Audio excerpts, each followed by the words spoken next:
Hola, buenos días. Bienvenidos al curso online de español. Me llamo Carlos Izquierdo Tobías y soy exprofesor visitante de Jamia Millia Islamia en Nueva Delhi. Ahora nos encontramos en el módulo 7 del paper 7 que se titula La enseñanza del español como lengua extranjera y que fue preparado por la doctora Alka Yaspal y la profesora Rini Ghosh, profesoras en el área del español como lengua extranjera. En este módulo vamos a hablar de la teoría de Noam Chomsky y su relevancia para la enseñanza del L y las influencias en la India. En este trabajo vamos a hablar de la teoría del lingüista Noam Chomsky y citaremos algunas otras que nos ayuden a comprender su trabajo. Pondremos de relieve las relaciones que existen entre el pensamiento y la lengua materna y llevaremos este conocimiento al aprendizaje de la lengua extranjera. A finales de los años 50, Noam Chomsky publica su libro Syntactic Structures, en el que sienta las bases para una profunda transformación en los estudios lingüísticos y en los nuevos enfoques en la enseñanza de idiomas extranjeros. Rechaza también categóricamente la descripción del estructuralismo y la teoría conductista en la adquisición de nuevos hábitos lingüísticos. Para él, la lengua implica creación y generación de nuevas oraciones sobre la base de la aplicación de reglas de gran abstracción y complejidad. Chomsky defiende que no se aprende una lengua por imitación,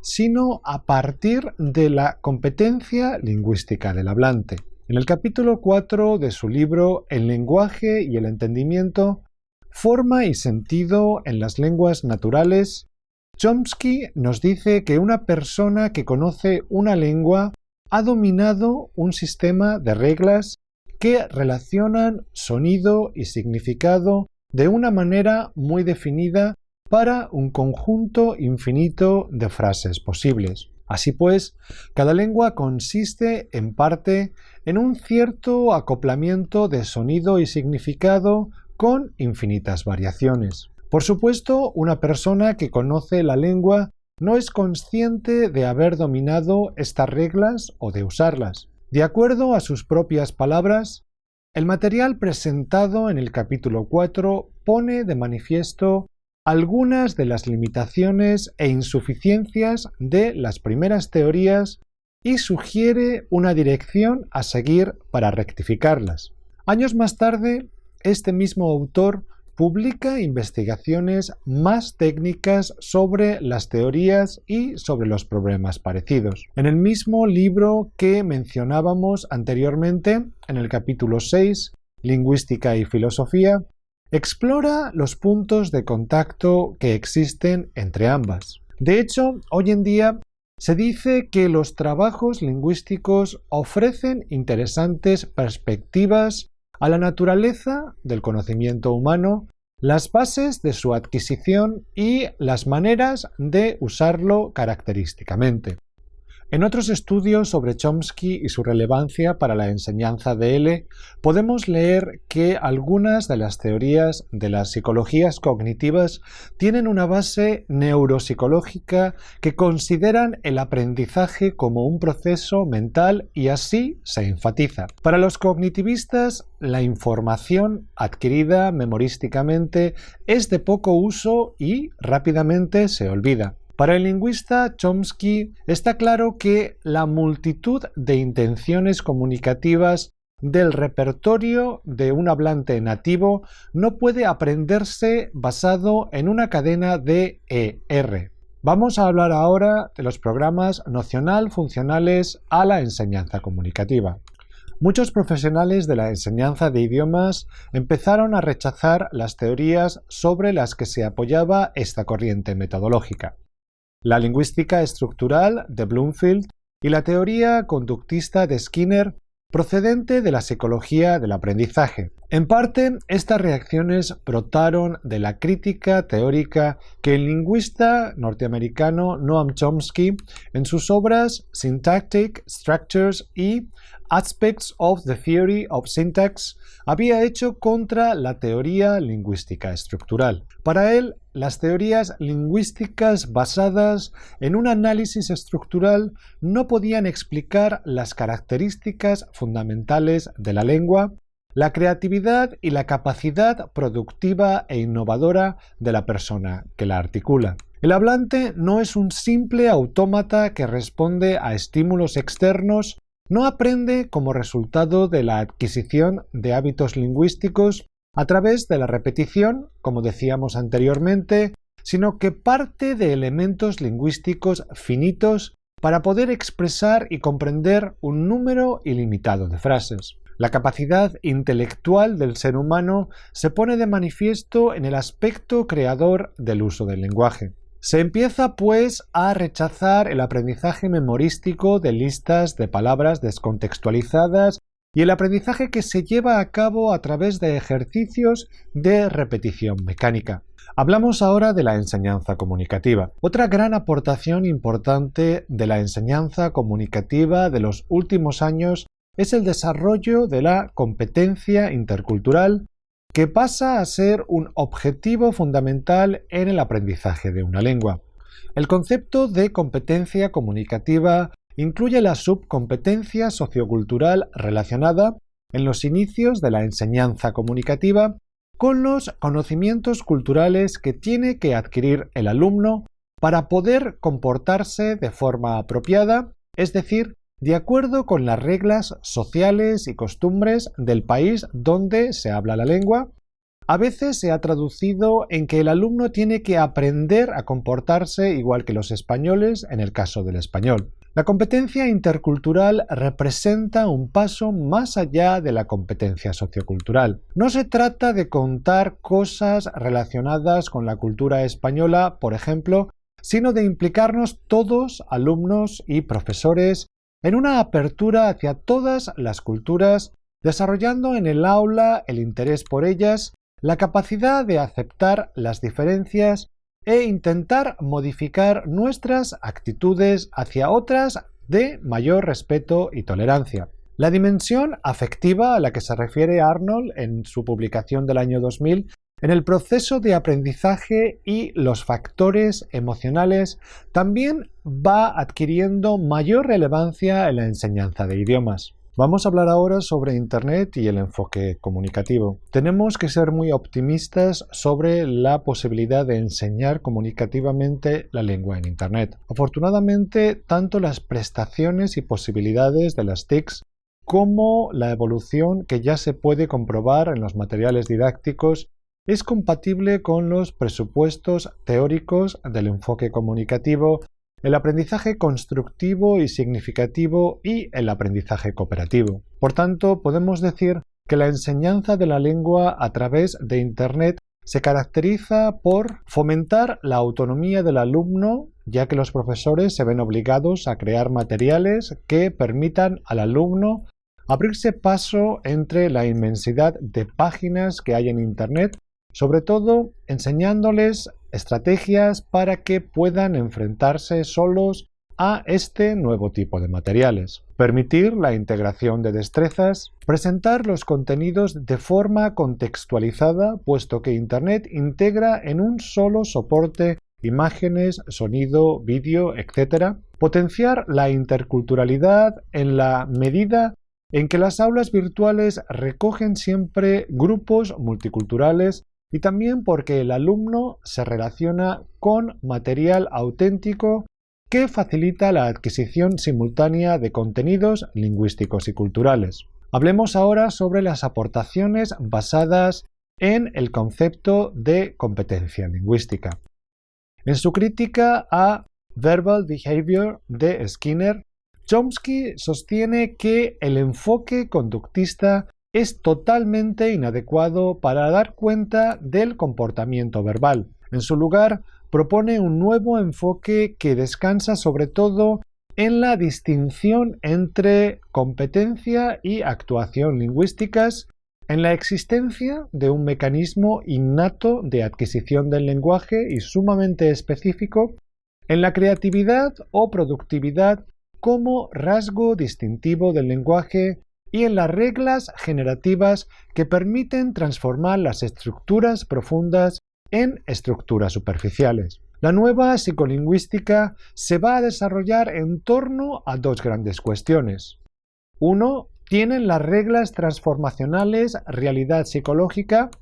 2. ¿Cómo se adquiere un tipo particular de gramática si existe un mecanismo innato de adquisición del lenguaje? En estas preguntas, la revolución chomskiana produjo grandes efectos en el de la adquisición y enseñanza de una lengua 2, fue relativamente inoperante, lo que no es de extrañar si tomamos en cuenta la defensa cerrada de un mecanismo innato de adquisición que excluye cualquier intento de guiar el aprendizaje y que solo existe un input lingüístico apropiado. Hablemos ahora sobre la relevancia de Chomsky en la enseñanza de Delhi y su influencia en la India. El papel que desempeña la primera lengua, L1, en el aprendizaje de una lengua extranjera, L2, por el estudiante adulto llama la atención desde hace algún tiempo de los profesores de lenguas extranjeras y de los que se dedican en la India a la lingüística aplicada, especialmente después de que Chomsky declarara que las lenguas humanas son universalmente parecidas al menos a nivel profundo. La teoría de lengua racionalista chomskiana, con su modelo de adquisición cognitiva, ha resultado en el declive de varios métodos como el método directo y el método audiolingual, que surgieron en reacción contra el método tradicional, sobre todo después de la aparición de la lingüística estructural. Como ya citábamos anteriormente, estos métodos estaban basados en la teoría de la lingüística estructural, la teoría espírita de adquisición, según la cual la adquisición de las lenguas es básicamente un proceso mecánico de formación de hábitos de acuerdo con los principios de la teoría conductiva de psicología. Dichos métodos partían también del principio de que siendo todas las lenguas diferentes, cada una había de ser aprendida e enseñada de manera diferente y sin relacionarla con la lengua 1. Lo importante aquí sería la cuestión: ¿cuál es el papel que desempeña la lengua 1 en el aprendizaje de la lengua 2? Mientras que hay unos que afirman que la lengua 1 constituye un obstáculo en el aprendizaje de la lengua 2, para otros, como Chomsky, tiene un papel muy importante. ¿Qué papel desempeñaría la lingüística contrastiva de una situación multilingüe tal como la que prevalece en las aulas indias? En las aulas indias los estudiantes tienen diferentes lenguas maternas. Si la lengua materna no es el hindi, se puede decir que han adquirido ya cierto conocimiento sobre ella, de tal manera que el hindi será su lengua 2 y el inglés su lengua 3. Ante esta situación, cabría preguntarnos: ¿la transferencia e interferencia se da de la lengua materna o de alguna otra lengua? El estudioso indio Chandrasekhar afirma: supongamos que el aprendiz tiene cierto dominio de las lenguas A, B, C, D y E y que en la actualidad se halla aprendiendo la lengua F, según los principios gestálticos, organiza lo que está aprendiendo de acuerdo con un patrón definido. Si la nueva lengua tiene mayor semejanza con una de las lenguas que no sea su lengua materna, digamos la C, entonces el proceso de transferencia se da de la lengua C. Por ejemplo, los alumnos indios, a la hora de estudiar o aprender el uso del verbo gustar en español, lo aprenderán desde el hindi y no desde el inglés, puesto que tiene cierta semejanza con el primero. Si analizamos la misma oración con el verbo gustar en español, hindi o inglés, observamos que existe una semejanza mucho mayor entre el español y el hindi que entre el español y el inglés. El concepto de subjuntivo es muy parecido en hindi como en español y también los imperativos. Para un indio entender la diferencia entre tú y usted es más fácil que para alguien de un país donde solo se habla inglés. La importancia de la producción de gramáticas pedagógicas en diferentes lenguas de la India está basada en las investigaciones contrastivas de las estructuras gramaticales del español y de la lengua india pertinente. Las gramáticas pedagógicas no solo dejarán a los estudiantes transferir su conocimiento de las características de su sistema primario, sino que también ayudarán a los estudiantes a rellenar los huecos o las lagunas de su experiencia en la sala de clase. Los alumnos indios siempre tienen una ventaja ya que están expuestos a varias lenguas. La base de muchas lenguas indias es el sánscrito y tiene semejanza con el latín. A la hora de adquirir una lengua, los alumnos siempre intentan buscar las similitudes con su lengua materna. Hablamos ahora de la teoría de Chomsky del desarrollo del lenguaje en los niños. Según Chomsky, todos los niños nacen con una habilidad innata para asimilar estructuras del lenguaje. En su teoría de la gramática universal, Chomsky afirma que todos los idiomas humanos están construidos sobre una base estructural común. Además, añade que la adquisición del lenguaje ocurre por la capacidad del niño de reconocer la estructura basal, que es la raíz de cualquier lenguaje. La existencia de esta gramática universal significa que existe una serie de reglas gramaticales similares para todas las lenguas, aunque esto no supone que todas las lenguas naturales tengan la misma gramática. La gramática universal, o GU, es el conjunto de principios, reglas y condiciones que comparten todas las lenguas. Este concepto constituye el núcleo de la teoría de la gramática generativo-transformacional, con la que Chomsky propuso explicar el proceso de adquisición y uso de la lengua. Según esta teoría, todos los seres humanos adquieren de forma natural una lengua cualquiera porque disponen de una gramática universal. Adquirir una lengua consiste en aprender a aplicar en la lengua en cuestión los principios universales y en identificar el valor adecuado de cada uno de los parámetros. En la investigación sobre la adquisición de segundas lenguas se distinguen tres tipos de opiniones respecto a la aplicabilidad de la gramática universal. 1. No existe ninguna diferencia en el uso de la gramática universal, se trate de la lengua 1 o de la lengua 2. 2. Para los aprendientes de una lengua 2, sobre todo los adultos, resulta imposible acceder a la gramática universal. 3. La gramática universal es uno de los factores que intervienen en el proceso de adquisición y aprendizaje de una lengua 2, pero no el único. Conclusiones de Chomsky. Según él, la gramática universal podría definirse como el estudio de las condiciones que deben poseer las gramáticas de todas las lenguas. La fonética y la semántica universales serían una parte de la gramática universal. Definida así, esta no sería más que la teoría estructural del lenguaje. El niño está expuesto a unos datos y tiene que inspeccionar las hipótesis, las gramáticas, de una clase bastante restringida para determinar la compatibilidad con estos datos. Después de haber seleccionado una gramática de la clase predeterminada, tendrá el dominio de la lengua generada por esta gramática. Parece ser que la conclusión básica, según Chomsky, que va emergiendo con más claridad de los trabajos contemporáneos sobre lingüística, es que hay que imponer supuestos iniciales muy restrictivos sobre la forma de una gramática generativa si es que queremos futuras explicaciones para los hechos del uso y de la adquisición del lenguaje. Por otra parte, según él, no hay por el momento ninguna prueba que sugiera que exista una gran variedad de gramáticas generativas para las lenguas humanas. Él mismo dice que no hay duda de que la teoría de la gramática universal resultará incorrecta en varios aspectos, pero es probable que su defecto fundamental sea el de permitir demasiada latitud para la construcción de gramáticas y que los tipos de lenguas que los humanos podemos adquirir de una forma normal son en realidad de un tipo mucho más limitado de lo que la teoría sugiere. El sánscrito, la antigua lengua sagrada del hinduismo, actualmente se la considera una lengua indoirania, fue descubierta por los colonizadores ingleses observando que la importancia que los indios le asignaban a esta lengua era comparable a la que en Occidente se le otorgaba al griego y al latín. Las similitudes entre latín, griego y sánscrito generaron numerosas investigaciones entre los lingüistas europeos. Las personas que no nacen programadas para un lenguaje en particular, un bebé criado en Estados Unidos hablará en inglés independientemente de dónde sean sus padres, si son japoneses, chinos o norteamericanos, de modo que existe una gramática universal subyacente a la estructura de todas las lenguas. Y terminamos aquí este módulo. Muchas gracias.